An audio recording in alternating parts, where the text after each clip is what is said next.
I am Joe Mahak, 2694 da San Diego, and I come bearing an important message. When it comes to the hype generated by video game movie trailers, nothing is true. When it comes to underhanded tactics they use to rip your money from you, everything is permitted. I work in the dark of the theater so that you can stay in the light and keep your money in your wallet. I am an assassin. So, I'm going to tell you about my experience with the Assassin's Creed movie. First things first, I want to show you a little something. Probably the best experience I had with this entire movie. That is me and my brother. We went to see the movie on December 21st, and we both dressed up for it. I stood outside with the movie poster. I wore this. I took the blade off beforehand. Because, this is totally going to kill someone. But, whatever. We're the only ones that dressed up. One of the theater workers came up to me and said I looked badass, and that any time I came into the theater from that moment onward, I had to look at least as badass as this, and I told him thanks. The fact that the movie came out on December 21st, I thought was a good indication. The fact that, they were subtly working in the fact that that date is such a big deal in the Assassin's Creed universe. But that was about the only bit of lore that they used in proper context. I'm just going to come out and say it right now. This was an okay movie if you're just watching it as a movie. If you're someone like me who's played a bunch of the games, loves the lore of the series, and was expecting better use of the lore, it's just not there. Where do I start? Let's start at the beginning. This movie takes place in 3 separate time periods. Okay? It's in 1942 in Spain during the Spanish Inquisition, which is a period of time that I think has been touched upon in the Assassin's Creed universe, but it was never really like the main focus of one of the games. Then there's a brief segment where we see the main character, Callum, played by Michael. We see him as a kid showing that, he has a slight inclination to his assassin's lineage. He comes home and finds that his dad has killed his mom. And then goons from Abstergo show up and start shooting at the place, and, he's forced to run. And then we cut to present day, where it turns out that Cal has murdered someone. We later find out he murdered a pimp, and he's given the lethal injection. But then the main research lady from Abstergo whisked him away to the secret Abstergo grounds or whatever. It's basically a giant prison that they're guising up as a hospital. In the games, Abstergo is the Templar Order. Abstergo is not just a pharmaceutical company, it is everything. It's electronics, it's communication, it's food, it's everything. That's how the Templars are able to control the world. Now, the motivation of the Templars, the fact that they're looking for the Apple of Eden, that is very on point. But in this movie, there's only one Apple of Eden. And they introduce the idea that it holds the DNA of man's first disobedience, eating the apple from the tree of good and evil in the Garden of Eden. And that's not true. That's not how the apple works. And the fact that in the games there's more than one apple, and they all slightly do different things, not control mankind on a global scale. It allows the bearer power over the people under him, which is why it's in the papal staff. One of them is. And then, there's the one that Altair gets in the first game that is a map to the rest of them. Anyway, Cal is introduced to the Animus, which I'm kind of mixed on. He finds out that there are other assassins that Abstergo is holding, and like I said, Abstergo is just a sect of the Templars. The man in charge, played by Jeremy Irons, he's not even the head Templar, and he goes to meet with the elders of the Templar Order, and she says, you have 1 week to find us the apple or else we're shutting you down. The Animus segments, which are the only good parts of the movie, there are only 3 of them, and the total time that Callum is in the Animus is 30 minutes at most. Callum realizes that he's stuck here, but he doesn't put up much of a fight. They say that they've been tracking him since he was a little kid, and that he's a direct descendant of Aguilar, which is the main assassin of this movie. We learn the interesting fact of how assassins lost their ring finger. The first time Callum goes into the Animus, which, by the way, isn't the bed that we've come to know, or even the computer that's in 4. It's a machine that they hook around his stomach, and it's a robotic arm that actually lets him physically do what he's remembering, which is an okay concept. It's kind of cool to see him climbing in the air or doing a drop assassination on somebody, but it's really jarring because during these scenes, it'll show him as Aguilar jumping down on a guy, and then halfway through the jump, it'll flash back to him doing it in modern day. And then it'll flash back to Aguilar, and it flashes back and forth between reality and the memory so often you don't really get attached to these fight scenes. Now, these Spanish assassins, there are like 5 of them, and one of them dies instantly. The only 2 that you really care about are Aguilar and the girl that he's with. And the plot is that the Templars are trying to get the Apple of Eden from the Sultan of a town in Spain that has the apple. They're trying to get his son, this Sultan's son, and giving him back, the Sultan will give them the apple. The first memory bit ends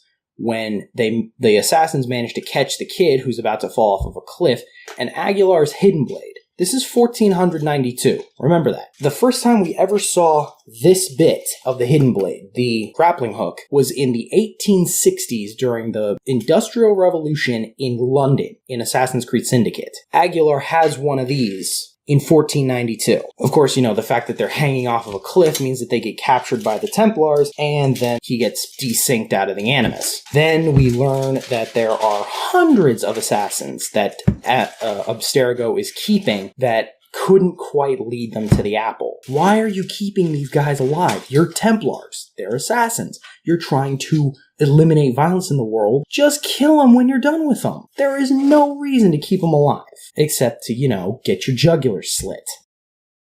So Cal starts having these visions of Aguilar trying to attack him, and they call that the bleeding effect. That's not how the bleeding effect works. The bleeding effect is the physical abilities getting coded into your own muscles. It's how Desmond was trained in the space of 2 days. He took all of Ezio's training from when he started being an assassin, because his brothers and father were killed, all the way up to him defeating Rodrigo in the 1500s. That's how Desmond learned to be an assassin. It's not your ancestor manifesting as a ghost and teaching you how to fight, which is what this movie tries to convince us. And then he starts thinking he's going crazy, and he starts singing a show tune, and they hook him back up.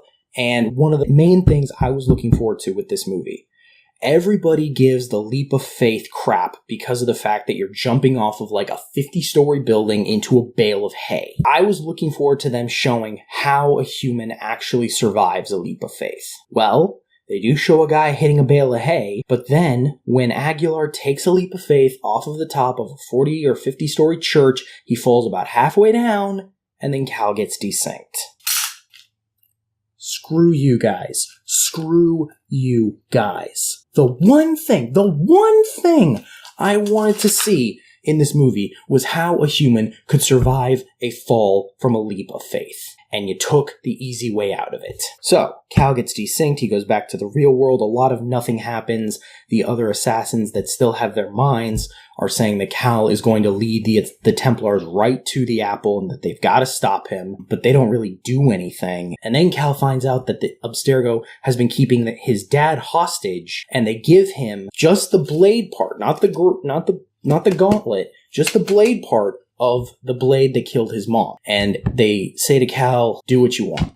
So Cal holds the knife to his dad's throat, and his dad explains to him that his mother chose to die because she didn't want to give away where the apple was. And he said, I should have killed you too, but I just couldn't bring myself to because you're my damn son. So Cal says, screw you, I'm going to destroy your creed, I'm going to lead them to the apple. So he willingly goes back into the Animus, and this time Aguilar and his girlfriend are breaking into the palace where the Sultan is giving over the apple to the Pope and the head of the Inquisition. They both have names, but I don't know what. And we get a pretty interesting standoff where Cal is holding his blade to the Pope's throat while the Inquisitor is, holding a knife to his girlfriend, and Cal lets his Aguilar lets his emotions get the better of him, and he pulls his blade back, only for the Inquisition guy to stab his girlfriend. And Aguilar just lets the Pope go. And that's one of the other main things that pissed me off about this movie. There is exactly one politically motivated assassination in this. One actual assassination. Yeah, there's like fighting and killing in those scenes, but there's only one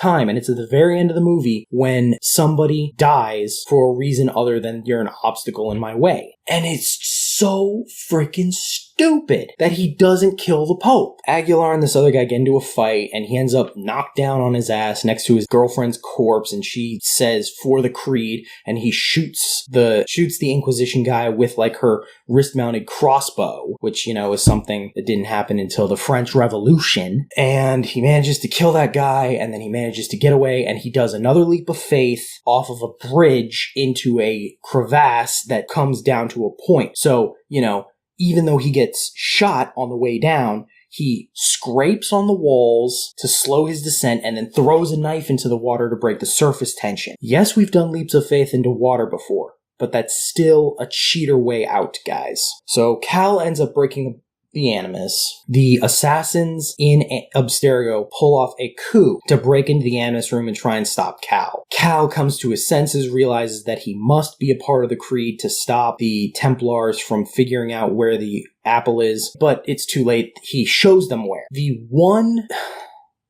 one, like, maybe slight thing is the fact that Aguilar has the apple. He gives it to Columbus, who says, "Take this to your grave." Well, turns out he did. And then they shipped his remains back to Spain. So, you know, they just happened to find the frickin' apple in Spain. It would have been cool if they thought that it was in Spain, but he left it in North America. That would have been a good setup for a sequel. Instead, the Templars find it. Cal realizes he needs to actually be an assassin, and the three remaining assassins that manage to break out of Abstergo, because, you know, the rest of them actually get killed off, despite the fact that not a single guard in Abstergo has a gun. Not a single one has a gun. You see two of them holding swords. One kills Cal's father, the other one tries to kill Cal, and they fail at that. Nobody carries a gun. One guard carries a crossbow that the Asian chick assassin manages to get. And the only slight tie to any of the games is the fact that the Asian girl picks up a shoe with a hidden blade in it, which is the hidden blade of the main girl from Assassin's Creed Chronicles China. That's her hidden blade. That's the one possible game tie-in that in all of this stupid-ass movie. So the Templars have the apple. They're holding this giant ceremony at their headquarters in London, which is a building that is plastered with the Templar cross. Are you kidding me?